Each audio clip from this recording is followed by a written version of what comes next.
Tempura is a popular Japanese dish that features lightly battered and deep-fried vegetables and shrimp.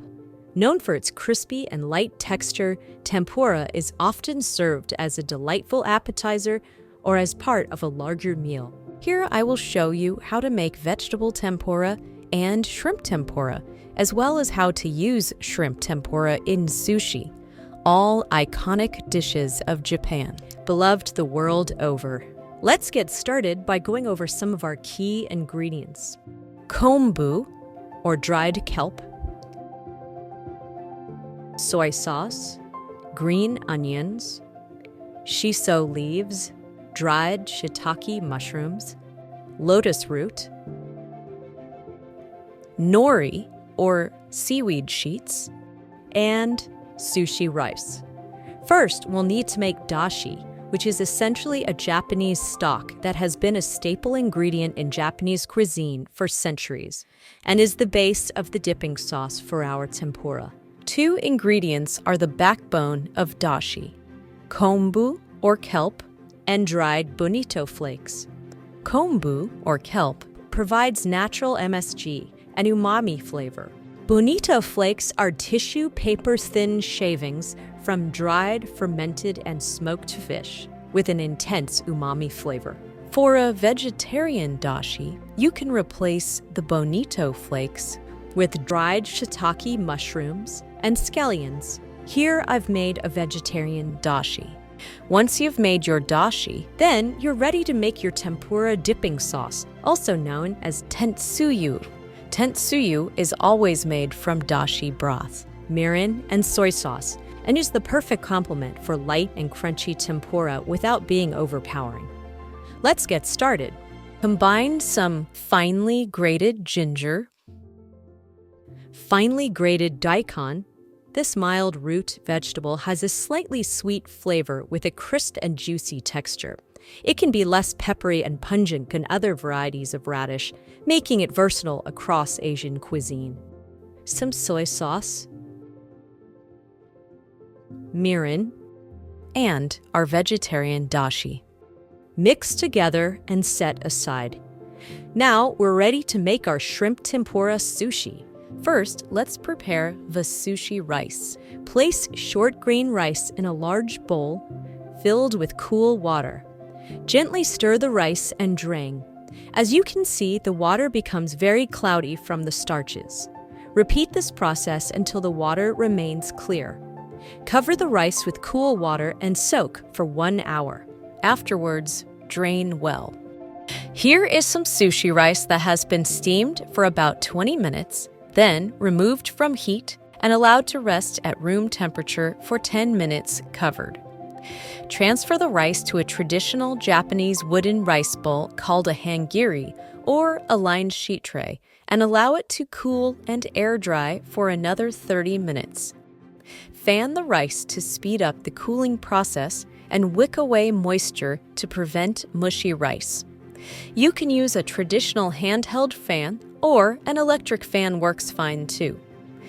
Drizzle the rice with unseasoned Japanese rice vinegar, sugar, and salt, fanning between steps. Next, using a wooden rice paddle or simply a wooden spoon, cut and fold the rice with horizontal strokes as the rice is fanned. Continue the fanning process until the rice has cooled and takes on a shiny appearance. Cover with damp towels and hold at room temperature until ready to prepare the sushi. Now we're ready to prepare our shrimp. Here I have some shrimp that have been peeled, tail on, and deveined.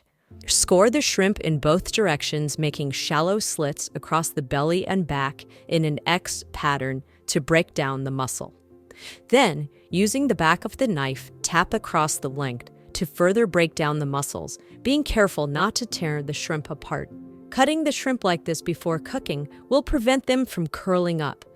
This is how the iconic look of shrimp tempura is created. Now let's prepare the tempura.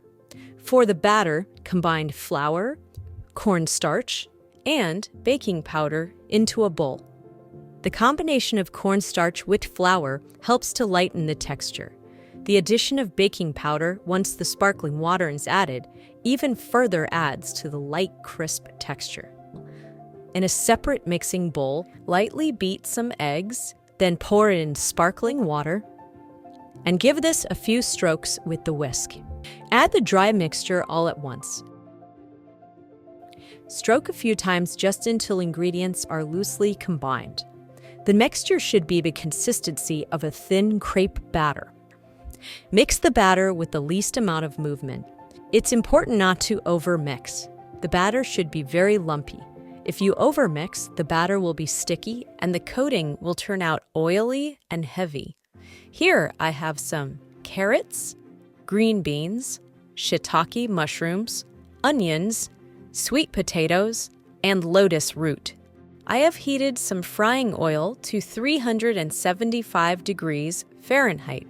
Take each item and dredge in the flour, removing all the excess flour, and then dip in the batter and place in the heated fryer oil, gently shaking and dragging as you lower the products into the oil.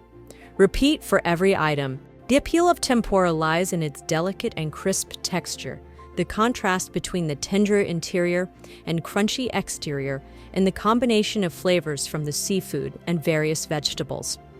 Because the batter is mixed with cornstarch, you are not going to achieve a dark golden brown color. You can tell it's ready when it's light, golden, and crisp. Drain on a rack or on some absorbent towels. Now we're ready to roll our sushi. Make sure the nori seaweed is shiny side down with the rougher side up. You want the shiny side on the outside of the sushi. Moisten your hands and apply a thin, even layer of rice.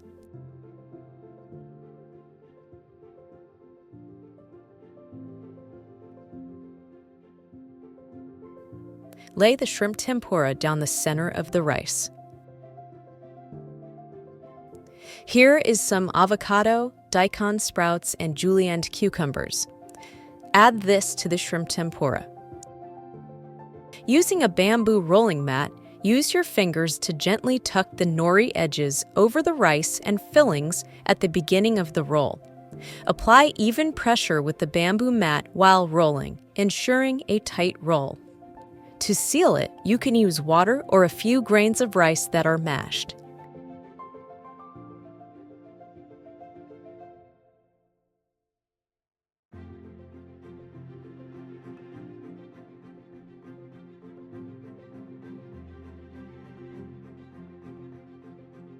Repeat this process for the vegetarian roll.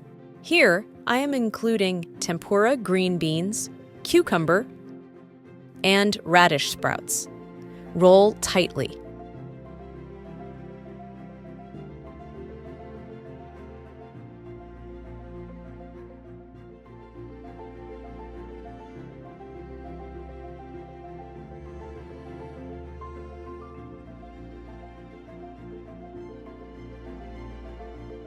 Vegetable and shrimp tempura is typically served fresh, with the dipping sauce served on the side. Serve with grated wasabi and pickled ginger. This delightful dish highlights the artistry of Japanese culinary techniques. Enjoy!